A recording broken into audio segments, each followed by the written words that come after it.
But if a stranger resides with you and celebrate the Passover to the Lord, all of his males are to be circumcised, and then he shall come near to celebrate it, and he shall be like a native of the land, but no uncircumcised male may eat it. The same law shall apply to the native as to the stranger who resides among you. 너희와 함께 거류하는 타국인이 여호와의 유월절을 지키고자 하거든 그 모든 남자는 할례를 받은 후에야 가까이하여 지킬지니 곧 그는 본토인과 같이 될 것이나 할례 받지 못한 자는 먹지 못할 것이니라. 본토인에게나 너희 중에 거류하는 이방인에게 이 법이 동일하니라 하셨으므로. 아멘. 하나님께서 유월절 규례를 다시 한번 말씀을 하셨습니다. 이방 사람은 유월절 어린 양을 먹을 수 없다 말씀하셨습니다. 43절 말씀 여호와께서 모세와 아론에게 이르시되 유월절 규례는 이러하니라. 이방 사람은 유월절 양을 먹지 못할 것이다 말씀하셨습니다. 유월절이 뭐예요? 여러분 다 배우셨죠? 하나님의 백성들이 어린 양의 피로 구원받았음을 기념하는 절기가 유월절이에요. 그러니 하나님 백성이 아닌 사람들이 그 기념식에 참석할 수 없는 건 당연한 일이죠. 어린 양의 피와 전혀 상관없는 사람들이니까요. 어린 양의 피로 인한 하나님 구원의 은혜, 하나님 구속의 은혜가 그 사람들에게 효력을 끼칠 수 없으니까요. 할례 받지 않은 이방인들은 이스라엘 속에 섞여 있어도 하나님 백성이 될 수 없다는 거예요. 하나님 백성 속에 섞여 있어도 이스라엘 속에 섞여 있어도 물과 기름 같다는 거죠. 오늘 본문의 이방 사람이란 오늘날에 믿지 않는 사람을 의미하는 겁니다. 믿지 않는 사람은 교회 안에 있어도 신자들 속에 섞여 있어도 하나님 백성이 될 수 없는 거예요. 구원 못 받습니다. 어린 양을 먹지 못할 거다. 어린 양을 나누지 못할 거다 그러셨어요. 주님의 몸에 참여할 수 없다는 거지. 이게 천국에 못 간다는 거예요. 그러므로 이방인들은 주님의 피와 살을 기념하는 성찬 예식에 참여할 수 없습니다. 교회는 다닌다고 해도 주님을 신실히 믿지 못하는 사람도 참여할 수 없는 거예요. 일반적으로 보면 세례받은 사람들만 성찬에 참여하도록 하는 교회가 많은데 잘못이라고는 말할 수 없지만 보다 나은 성찬 참여 규정이 있습니다. 세례받은 사람만 참여하게 하기보다는 성찬식을 즈음하여 진실한 믿음을 고백하는 사람에게 자격을 주는 게 더 좋은 거예요. 왜? 세례받은 사람들 가운데 성찬식을 즈음하여 주님을 진실히 믿지 못하는 사람들이 분명히 있거든요. 반대로 아직 세례를 받지 않은 사람들 가운데도 성찬식에 즈음하여 주님을 진실히 믿는 사람들이 있을 수 있기 때문입니다. 여러분, 성찬에는 아무렇게나 참여하는 게 아니에요. 거룩한 성찬에 참여할 때 자기 믿음을 점검하고 거룩하고 경건한 마음으로 참여해야 됩니다. 죄를 회개하고 하나님께 용서받고 참여해야 되는 거예요. 고린도전서 11장 27절 이하에서 그러셨어요. 그러므로 누구든지 주의 떡이나 잔을 합당하지 않게 먹고 마시는 자는 주의 몸과 피에 대하여 죄를 짓는 것이다 말씀하셔서 얼마나 무서운 죄예요. 예수님의 몸과 예수님의 보혈에 대해서 죄를 짓는 거라고 말씀하셨으니까 얼마나 무서운 죄입니까? 사람이 자기를 살피고 그 후에야 이 떡을 먹고 이 잔을 마실지니 주의 몸을 분별하지 못하고 먹고 마시는 자는 자기의 죄를 먹고 마시는 것이라 말씀하셨습니다. 여러분, 성찬 예식에 기쁨으로 거룩하게 참여할 수 있는 자격을 다 갖추게 되기를 축원합니다. 하지만 유월절 만찬에 이스라엘 백성들과 함께 참여할 수 있는 이방인도 있었습니다. 44절 말씀, 각 사람이 돈으로 산 종은 할례를 받은 후에 먹을 것이다 말씀하셨어요. 할례가 뭐예요, 여러분? 하나님과 언약을 체결한 하나님의 친백성이라는 외적 증표잖아요.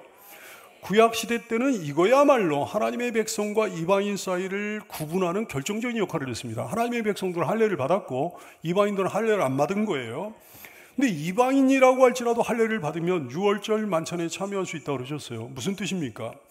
여호와 하나님께로 돌아온 사람, 하나님을 성실히 믿고 섬기기로 다짐한 사람은 이스라엘로 인정이 된다는 거죠. 반면에 거류인과 타국 품꾼은 먹지 못할 거다 말씀하셨습니다. 45절 말씀, 거류인과 타국 품꾼은 먹지 못하리라. 거류인이 뭐예요? 잠시 머물다 가는 사람을 거류인이라고 하는 거예요. 타국 품꾼이 어떤 사람들입니까? 품삯을 위해 가지고 이스라엘에 임시로 거주하는 사람들을 얘기하는 거예요. 이스라엘을 언제 떠날지 모르는 사람들입니다. 임시로 있는 사람들이에요. 당연히 이 사람들은 유월절 예식에 참여할 수 없는 거죠. 이스라엘 백성들과는 어차피 상관없는 사람들이니까요.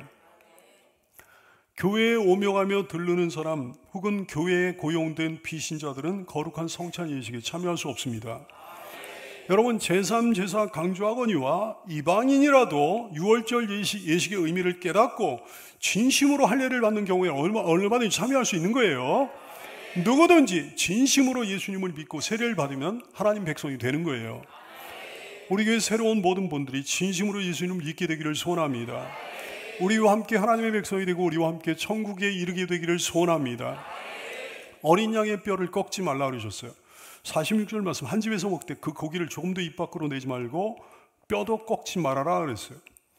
희생제물이 되는 유월절 어린 양은 장차 십자가 순환을 겪으실 어린 양 예수님의 몸을 예표하는 겁니다. 따라서 오늘의 이 명령은 장차 십자가에 매달리실 예수님의 뼈가 꺾이지 않을 것을 암시하는 명령이에요. 예수님의 몸은 십자가에 못 박히셨으나 그의 몸의 모든 뼈는 하나도 꺾이지 않으셨습니다. 요한복음 19장 36절 말씀, 이 일이 일어난 것은 그 뼈가 하나도 꺾이지 아니하리라 한 성경을 응하게 하려 함이라 말씀하셨어요. 왜 예수님의 몸은 뼈가 꺾이면 안 됐던 거예요? 지난번에 살펴봤으나 두 가지 이유가 있습니다. 첫째로 독생자 예수님의 죽음을 향한 우리 하나님 아버지의 긍휼과 애도의 표현이에요. 우리 하나님 아버지 얼마나 아프셨을까요? 둘째로 그리스도의 몸된 교회는 절대로 분열돼서는 안 된다는 의미예요. 하나라 얘기예요. 꺾이면 안 되는 거예요. 보배롭고 존귀한 주님의 지체 여러분이요, 교회는 거룩한 주님의 몸입니다. 절대로 그 뼈가 꺾이면 안 됩니다. 분열은 용납되지 않습니다. 결코 용납되지 않습니다. 분열을 조장하는 그 어떤 사람이든지 마귀의 종이에요. 사탄의 새끼예요. 교회 안에서 서로 온전히 언제나 하나로 연합되는 성도가 되기를 축원합니다. 에베소서 4장 2절 이하의 말씀, 모든 겸손과 온유로 하고 하나 되는 방법을 일러주셨어요. 교만하면 절대로 하나 될 수 없다고 그러신 거예요. 교만하면 분리의 영이 역사하고 교만하면 분열이 된다 말씀하셨어요. 누구든지 교만하면 그렇게 돼요. 모든 겸손과 온유로 하고 오래 참음으로 사랑 가운데 서로 용납하고 평안에 매는 줄로 성령이 하나 되게 하셨다고 그러셨습니다. 우리는 하나라 얘기해요. 근데 성령이 하나 되게 하신 것을 우리가 힘쓰지 않으면 이게 마귀가 역사해가지고 터지게 되는, 분열되게 되는 거예요. 분리되게 되는 거예요. 성령이 하나 되게 하신 것을 힘써 지키라. 몸이 하나요, 주님의 몸이 하나요, 성령도 한 분이시니 이와 같이 너희가 부르심의 한 소망 안에서 부르심을 받았느니라. 우리의 소망은 하나예요. 우리의 소망이 여러 개가 있는 게 아니에요. 우리의 소망이 하나예요. 주도 한 분이시요, 믿음도 하나요. 우리 믿음이 어떤 사람이 이런 믿음, 저런 사람은 저런 믿음 가지고 있는 게 아니에요. 우리 모든 성도들의 믿음이 하나예요. 세례도 하나요. 하나님도 한 분이시라고 그러셨습니다. 하나됨을 힘써 지키는 여러분 되기를 축원합니다. 다시 강조하시는 거예요. 타국인이라고 할지라도 이방인이라고 할지라도 할례를 받기만 하면 이스라엘 회중으로 들어올 수 있다 하셨습니다. 48절 말씀, 너희와 함께 거류하는 타국인이 여호와의 유월절을 지키고자 하거든 그 모든 남자는 할례를 받은 후에 가까이 하여 지킬지니 곧 그는 본토인과 같이 될 것이다 말씀하셨습니다. 본토인과 같이 될 거다 그러셨어요. 이스라엘 백성과 함께 이스라엘 백성처럼 취급될 거다 말씀하신 거지. 하나님의 백성으로 여겨질 거다 말씀하신 거죠. 할례를 받지 않으면 어떻게 되는 거예요? 48절 말씀, 할례를 받지 못한 자는 먹지 못할 거다 그러셨어요. 유월절 어린 양을 먹지 못하면, 그 만찬에 참여하지 못하면 하나님 나라의 백성이 아닌 거예요. 한 가족이 아닌 거예요. 한 식구가 아닌 거예요. 영원히 버림을 받게 되는 거예요. 성 밖에 쫓겨나게 되는 거예요. 예수님을 취하지 않으면 성 밖에 쫓겨납니다. 천국 바깥으로 쫓겨납니다. 타국인만이 아니에요. 이스라엘 백성이라도 할례를 받지 않는 자는 언약을 배반한 자가 되어 저주를 받을 거다 하셨습니다. 창세기 17장 14절 말씀, 할례를 받지 아니한 남자 곧 그 포피를 회지 아니한 자는 백성 중에서 끊어지리니 그가 내 언약을 배반하였습니다 말씀하셨어요. 할례가 대체 뭔데 그렇게 중요한 걸까요? 할례가 대체 뭔데 거기에 대해 그토록 엄중한 경고를 하신 걸까요? 여러분 모두 영적 할례를 받는 이 시간이 되기를 축원합니다. 예수님이 오신 다음에 할례는 몸의 할례가 아닙니다. 마음의 할례입니다.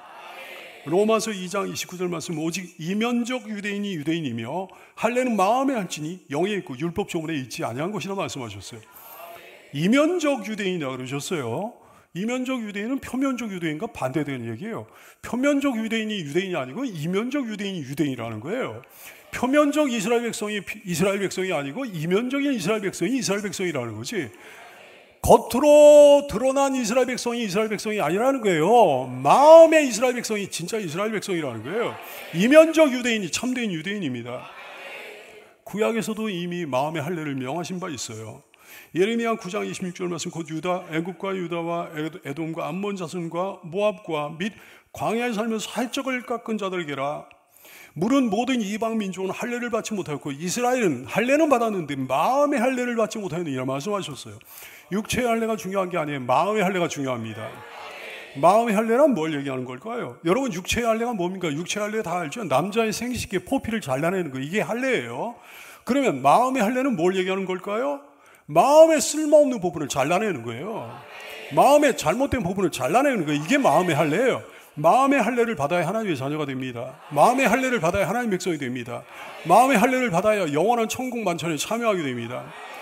마음의 할례를 받기 바랍니다. 여러분, 마음을 잘라내기 바랍니다.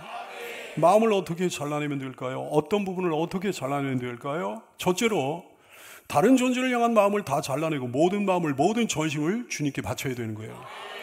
신명기 30장 6절 말씀, 내 하나님 여호와께서 너의 마음과 너의 자손의 마음에 할례를 베푸사 너로 마음을 다하며 뜻을 다하여 내 하나님 여호와를 사랑하게 하사 너로 생명을 얻게 하실 것이다 말씀하셨습니다. 마음의 할례를 받으면 어떻게 하게 되는 거 아니? 하나님을 전심으로 사랑하게 된다 얘기예요. 교회는 다니는데 하나님을 전심으로 사랑하지 않아? 마음의 할례를 못 받아서 그런 거죠. 여러분, 한 번 주님을 제대로 사랑하게 된 사람은 그 온 마음을 주님께 바치게끔 되어 있습니다. 나도 청년 시절에 예수님을 영접해가지고 주님밖에 없습니다라고 고백을 했거든요. 주님을 향해서 전심으로 주님을 사랑한다고 고백했거든요. 원래 그렇게 되는 거예요. 근데 그 마음이요, 예수님을 영접했을 때 그렇게 됐는데 그 마음이 살면서 자꾸 나누어집니다. 결혼하면 나누어지고요, 배우자에게 나누어지고요, 그러니까 배우자가 주님보다 우선순위가 되는 거죠. 자녀가 우선순위가 되고요, 직장이 우선순위가 되고요, 사업이 우선순위가, 돈이 우선순위가 되고요, 자기 명예가 우선순위가 되고 자꾸 나누어지는 거예요. 사랑하는 여러분, 언제나 돌아보며 다른 존재를 향한 마음을 계속해서 잘라내야 되는 줄 알게 되기를 축원합니다. 전심으로 주님을 사랑하는 여러분 되기 바라요. 전심으로 주님을 섬기며 예배하는 성도가 되기를 예수님의 이름으로 축원합니다. 둘째로 교만한 마음을 잘라내야 되는 거예요. 신명기 10장 16절, 그러므로 너희는 마음에 할례를 행하고 다시는 목을 곧게 하지 말라 그랬어요. 목을 곧게 한다는 건 뭐예요? 교만하다는 거예요. 교만한 사람이 목이 곧은 사람이죠. 겸손한 사람은 목을 숙이는 거죠. 너희는 마음의 할례를 행하고 다시는 목을 곧게 하지 말라 그러셨어요. 마음의 할례는 목을 곧게 하지 않는 거예요. 교만을 제거하는 거죠. 교만한 마음을 잘라내는 거죠. 교만한 마음을 잘라내야 마음이 가난해지고, 그래야 말씀이 들려오고, 그래야 말씀이 믿어지고 믿음을 갖게 되는 거예요. 그래야 천국에 가게 되는 거예요. 마태복음 5장 3절 말씀, 심령이 가난한 자는 복이 있나니 심령이 부유한 자는 복이 없습니다. 천국에 못 갑니다. 심령이 가난한 자는 복이 있나니 천국에 그를 것이며 말씀하셨어요. 교만한 마음을 잘라내는 마음의 할례를 받는 성도가 되기를 축원합니다. 셋째로 불순종과 거역의 마음을 잘라내야 되는 거예요. 예레미야 4장 4절 말씀, 유다인과 예루살렘 주민들아, 너희는 스스로 할례를 행하여 너희 마음 가죽을 베고 나 여호와께 속하라. 그리하지 아니하면 너의 악행으로 말미암아 나의 분노가 불같이 일어나 사르리니 그것을 끌 자가 없으리라 그러셨어요. 너희는 스스로 할례를 행하여 너희 마음 가죽을 베어내라 그러셨어요. 그놈의 불순종의 마음을 베어내야 되는 거예요. 그놈의 거역의 마음을, 반항의 마음을 베어내야 되는 거예요. 누구를 향해서, 윗사람을 향해서도 불순종과 거역과 반항의 마음이 커지게 되잖아요. 그럼 관계가 파탄납니다. 부모를 향해서 자식이 그런 마음 갖게 되면 관계가 파탄나는 거예요. 회사의 상사를 향해서 그런 마음 가지고 관계가 파탄납니다. 학교 다니는 학생이 교사나 교수를 향해서 그런 마음을 갖게 되잖아요. 관계가 파탄나요. 하나님을 향해서는 참으로 그러합니다. 그 마음을 잘라내지 않으면 하나님과의 관계가 파탄난다 이게. 하나님의 노여움을 사는 거예요. 하나님 진노의 잔을 마시게 되는 거예요. 하나님 면전에서 쫓겨나는 거예요. 심판받고 지옥 가는 거죠. 여러분, 그 마음 잘라내야 됩니다. 거역의 마음, 불순종의 마음, 반항의 마음을 가차없이 잘라내는 여러분 되기를 바랍니다. 순종의 마음만 남겨두는 성도가 되기를 축원합니다. 넷째로 고집스러운 마음을 잘라내야 되는 거예요. 굳은 마음을 잘라내야 되는 거예요. 그래서 부드러운 마음만 남겨둬야 되는 거예요. 고집스러운 마음은 귀를 고집스럽게 합니다. 굳은 마음은 귀를 굳어지게 만들어요. 여러분 어떤지요? 예레미야 6장 10절 말씀, 내가 누구에게 말하며 누구에게 경책하여 듣게 할꼬? 탄식하시는 거예요. 하나님 너무 아파하시는 거예요. 사람들이 마음이 굳어가지고 마음이 고집스러워가지고 귀가 고집스러워지고 귀가 굳어져 버리니까 하나님 말씀을 듣질 않는 거예요. 보라, 그 귀가 할례를 받지 못하였으므로 듣지 못하는도다. 보라, 여호와의 말씀을 그들이 자신들에게 욕으로 여기고 이를 즐겨 듣지 아니한다 그랬어요. 고집스러운 마음, 굳은 마음은 귀를 굳게 닫게 합니다. 말씀을 듣지 않는 귀로 만드는 거죠. 듣기 싫어하는 귀로 만드는 거죠. 들어도 깨닫지 못하는 귀로 만드는 거죠. 강팍한 막이 가로막고 있는 귀로 만들어버리는 거죠. 사도행전 7장 51절, 목이 곱고 교만하고 마음과 귀에 할례를 받지 못하는 사람들아, 너희도 너희 조상과 항상 성령을 거스린도다 그러셨어요. 지금 당장 고집스러운 마음, 굳은 마음을 잘라내는 여러분 되기를 바랍니다. 귀를 가로막고 있는 막을 베어버리는 여러분 되기 바라요. 항상 그 고집스러운 마음, 굳은 마음을 잘라내어 한 마음으로 말씀을 사모하는 여러분 되기 바랍니다. 말씀 들려오기 바라요. 말씀이 심령에 들어오게 되기를 바랍니다. 말씀을 듣기 바랍니다. 말씀을 즐겨 듣기 바랍니다. 말씀을 듣고 깨닫기 바랍니다. 말씀을 듣고 순종하는 여러분 다 되기를 축원합니다. 다섯째로, 더러운 마음을 잘라내야 되는 거예요. 할례는 청결을 요구하시는 하나님의 명령이에요. 할례를 하면 그 신체가 보다 청결해집니다. 하나님은 아브라함에게 완전하게 명하신 거예요. 거룩하기를 원하셨어요. 죄를 이기며 살기를 원하셨습니다. 아브라함에게만 원하신 게 아니에요. 아브라함의 자손들에게 다 원하신 거예요. 주님은 우리가 청결하게 원하셔요. 깨끗하고 거룩하게 원하십니다. 레위기 11장 45절, 나는 너희 하나님이 되려고 너희를 애굽 땅에서 인도하는 여호와라. 내가 거룩하니 너희도 거룩하라 그러셨어요. 청결한 사람이 하나님 보게 되는 거예요. 마음이 청결한 사람이 하나님 보게 되는 거예요. 마음이 청결하지 못하니까, 마음이 더러우니까 하나님 못 보는 거죠. 마음이 청결한 사람이 천국을 보게 되는 거예요. 마음이 더러우니까 세상만 보이는 거죠. 마음이 청결한 사람이 마음의 눈으로 천국을 보고 사모하게 되는 거예요. 마음이 청결한 자는 복이 있나니 그들이 하나님을 볼 것이며. 더러운 마음 잘라내야 돼. 가차없이 잘라내야 되는 거예요. 하나님과 상관이 있는 사람 누구예요? 죄로부터 깨끗이 된 사람이죠. 깨끗이 되지 못하면 하나님과 가까워질 수가 없어요. 상관이 없는 거예요. 우선은 주 예수님을 믿음으로 보혈의 은총으로 죄사함 받은 사람이죠. 그 후로는 죄와 싸워 승리를 쟁취하고 사는 사람이에요. 날마다 회개하고 새로워지는 사람이죠. 죄책감이 없는 사람은 주님의 사람이 아닙니다. 어떻게 죄책감이 없어요? 그런 사람은 주님의 사람이 아니에요. 우리에게 날마다 주님의 나라 이르는 그날까지 죽을 때까지 죄책감이 있을 수밖에 없어요. 그래서 보혈의 은총에 의지하는 거죠. 그래서 주님께 날마다 돌이키며 회개하는 거죠. 그래야 주님께 날마다 새로워지는 거죠.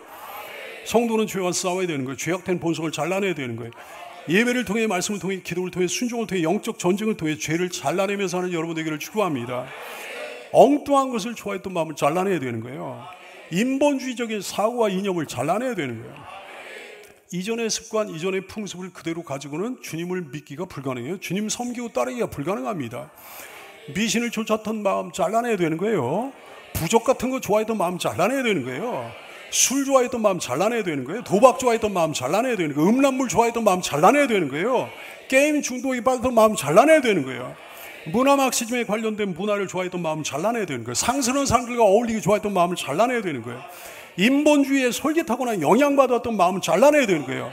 주님 노여하시는 가치관, 세계관, 인생관, 사물관 다 잘라내야 되는 거예요.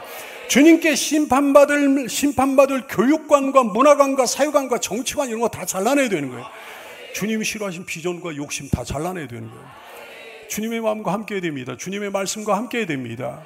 주님이 좋아하시는 것은 나도 좋아하고, 주님이 싫어하시는 것 나도 싫어해야 되는 거예요. 주님이 좋아하시는데 나는 싫어하면 안 되지. 주님이 싫어하시는데 나는 좋아하면 안 되지. 주님이 좋아하시는데 나는 좋아하지도 않고 싫어하지도 않고 그러면 안 되지. 주님이 싫어하시는데 나는 좋아하지도 않고 싫어하지도 않고 그러면 안 되지. 주님이 좋아하시는 것은 좋아하고, 싫어하시는 것은 싫어야 된다는 말씀입니다. 좋아하는 것, 싫어하는 것이 분명히 되는 거예요. 가까이 하는 것, 멀리 하는 것이 분명히 되는 거예요. 내가 행복해지는 것, 내가 불쾌해지는 것이 분명해야 되는 거예요. 내가 안아주고 싶은 것, 내가 발로 걷어차고 싶은 게 분명해야 되는 거예요. 내가 기뻐진 것, 내가 화가 나는 것이 분명해야 되는 거예요. 존귀한 성도 여러분이요, 엉뚱한 것을 좋아했던 마음을 다 잘라내고 마음의 할례를 받는 여러분 되기를 축원합니다. 몸의 한 부분을 잘라내는 데는 반드시 고통이 따릅니다. 마음을 잘라내는데도 당연히 고통이 따르죠. 쉽지 않은 일이에요. 포피를 잘라내는 데는 아픔이 따를 수밖에 없죠. 하지만 살을 잘라내는 아픔을 감수하더라도 명령에 순종해야 되는 거예요. 베어낼 것을 베어내는 여러분 되기를 바랍니다. 마음을 잘라내십시오. 몸의 한 부분을 잘라내면 반드시 피를 흘리게 돼요. 마음을 잘라내는데도 마찬가지예요. 피를 흘리게 되는 거예요. 그렇습니다. 율법을 따라 거의 모든 물건이 피로서 정결하게 되나니 피 흘림이 없은즉 삶이 없다 그러셨어요. 하나님과 우리 사이에 맺은 언약은 피의 언약이에요. 유월절 어린 양의 피로 맺은 언약이에요. 그때는 출애굽 당시에는 유월절 어린 양의 피를 흘려 우리 죄를 사함받았습니다. 지금은 예수님의 권능의 피로 단번에 모든 죄를 용서받았습니다. 피의 언약은 놀라운 언약이에요. 나를 살리시려 십자가에서 피 흘리고 죽으신 예수님을 믿기 바랍니다. 예수님의 보혈의 공로를 믿기 바랍니다. 예수님의 보혈과 상관없는 사람은 하나님의 백성 가운데서 끊어지게 될 줄로 알게 되기를 축원합니다. 영원토록 평생토록 주님의 보혈에 의지하여 하나님께 나가는 성도가 되기를 축원합니다. 마음을 잘라낸 사람은 겉으로 볼 땐 잘 몰라요. 할례가 그렇잖아요. 할례는 하나님의 백성이라는 표시입니다. 근데 눈에 잘 띄는 데다가 하지 않은 거예요. 왜 하필이면 평소에는 남들 눈에 전혀 띄지 않을 부위에다가 하나님의 백성의 표시를 하라고 하신 걸까요? 하나님 백성이라는 표시는 기본적으로 감춰져 있음을 의미하는 거예요. 겉으로 볼 때는 잘 모릅니다. 구원받은 사람이요, 겉으로 봐서는 세상 사람과 별반 차이가 없어요. 여러분 세상 나와서 세상 사람과 섞여 있어 보세요. 별 차이가 없어요. 밖으로 겉으로 볼 땐 몰라요. 교회 안에 있는 사람들도 근데 마찬가지입니다. 교회 다니는 사람들 중에 리얼 크리스찬이 있고요, 가짜 신자들이 있거든요. 다시 말해 알곡이 있고 마지막 심판대, 하나님의 심판대 앞에 발각이 돼가지고 지옥에 떨어지게 될 쭉정이들도 교회 안에 있을 수 있습니다. 껍질을 까보니까, 하나님이 까보니까 알맹이가 없는 거예요. 근데 겉으로 봐서는 별반 차이가 없는 거예요. 그렇습니다. 마음이 달라진 사람 겉으로 봐서 어떻게 구별할 수 있겠습니까? 마음을 잘라낸 사람인데 겉으로 봐서 어떻게 구별하겠습니까? 신앙은 내면적인 거예요. 신앙은 속사람의 것이에요. 사랑하는 여러분, 하나님 앞에 내면이 중요합니다. 영이 중요합니다. 마음이 중요합니다. 바리새인들은요, 그렇게도 외적으로 드러내려고 했었습니다. 그렇게도 자랑하기 위해 했었습니다. 하지만 주님은 그들을 일컬음 마귀 새끼라고 욕하셨어요. 구원받은 사람의 표징은 어디에 있을까요? 마음에 있어요. 구원받은 사람의 표징은 어디 있어요? 내면에 있는 거예요. 구원받은 사람의 표징은 어디? 속사람에 있는 거예요. 주님은 니고데모에게 구원의 도리를 설명하시면서 묘한 말씀하셨습니다. 요한복음 3장 8절, 바람이 임의로 불매 네가 그 소리는 들어도 어디서 와서 어디로 가는지 알지 못하나니 성령으로 난 사람도 다 그러하다 말씀하셨어요. 조용한 가운데 일어난 속사람의 변화를 말씀하신 거예요. 조용한 가운데 일어난 내면의 거듭남을 말씀하신 거라고요. 구원의 징표는 거기에 있습니다. 구원의 징표는 여기에 있습니다. 아무도 볼 수 없는 내 속에 있습니다. 아무도 볼 수 없는 내 마음에 있습니다. 할례 표시를 남들은 알 수 없지만 자기 자신은 아는 거잖아요. 성령이 자기 안에 계시는가 계시지 않는가, 믿음이 있는가 없는가, 이것도 마찬가지예요. 남들은 모르지만 자기는 알 수 있는 거예요. 무엇보다 주님이 아십니다. 여기는 귀한 리얼 크리스천들이요, 내 속은, 내 마음은 그분의 자리예요. 그분의 자리예요. 나의 자리가 아니에요. 그분의 자리예요. 그 어떤 존재도 아니에요. 그분의 자리예요. 그분만이 좌정하실 수 있는 자리예요. 아무도 모르는 자기의 마음속에 예수님을, 성령님을 모시고 사는 성도가 되기를 축복합니다. 고린도후서 4장 16절, 그러므로 우리가 낙심하지 아니하노니 우리의 겉사람은 낡아지나 우리의 겉모습은 날마다 늙어지지만 우리의 속사람은 날로 새로워지도다. 우리의 마음은, 우리의 영은 날로 새로워지도다. 기도하겠습니다.